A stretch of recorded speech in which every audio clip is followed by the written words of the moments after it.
Dikisahkan suatu ketika seorang utusan memberi peringatan kepada umat manusia.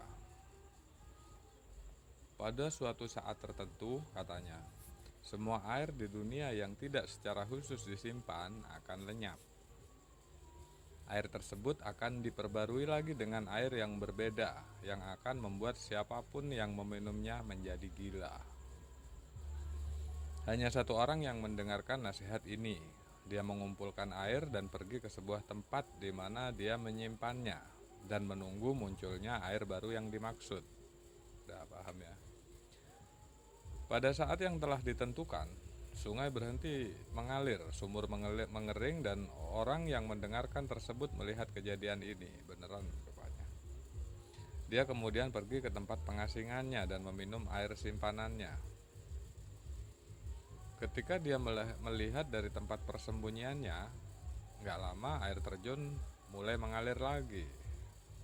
Orang ini pun turun di tengah-tengah manusia yang lain. Dan dia mendapati bahwa mereka berpikir dan berbicara dengan cara yang lain dari yang sebelumnya. Paham ya? Tetapi mereka, orang-orang itu, tidak ingat apa yang telah terjadi dan apapun yang telah diperingatkan. Ketika dia mencoba berbicara dengan mereka, dia menyadari bahwa mereka menganggapnya gila.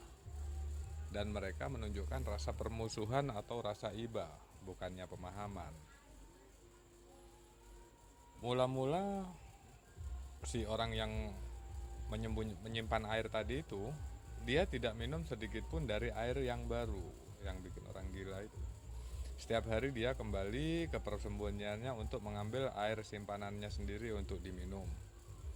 Namun akhirnya dia memutuskan untuk meminum air yang baru karena dia tak bisa menahan kesunyian hidupnya.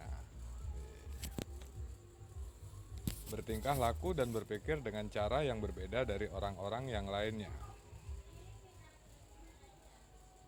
Oh, nggak bisa bertingkah laku dan berpikir dengan cara yang berbeda dari orang-orang yang lainnya.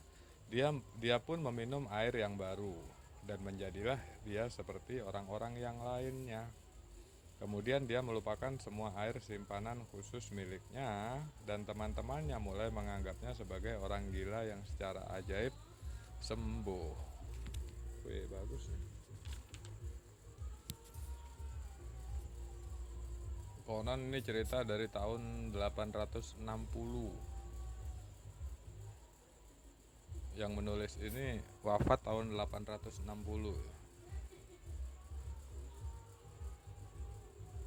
Tapi versi hikayat ini dikaitkan dengan Sayyid Sabir 1000 tahun kemudian ada yang menceritakan ulang. Bagus tuh. Ini ya tentu dongeng, tentu cerita ya tentang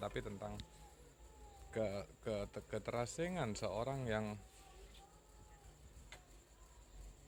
merasa sepi, kesepian, mendapati dirinya berpikir dengan cara yang gak sama kayak teman-teman di kampungnya. Akhirnya dia memilih ya seperti di cerita itu tadi. Ini cerita beneran, cerita tua, dan coba digali, Kak, dipahami bener-bener, gak diobrolin coba kalau bagus. Ini cerita bagus.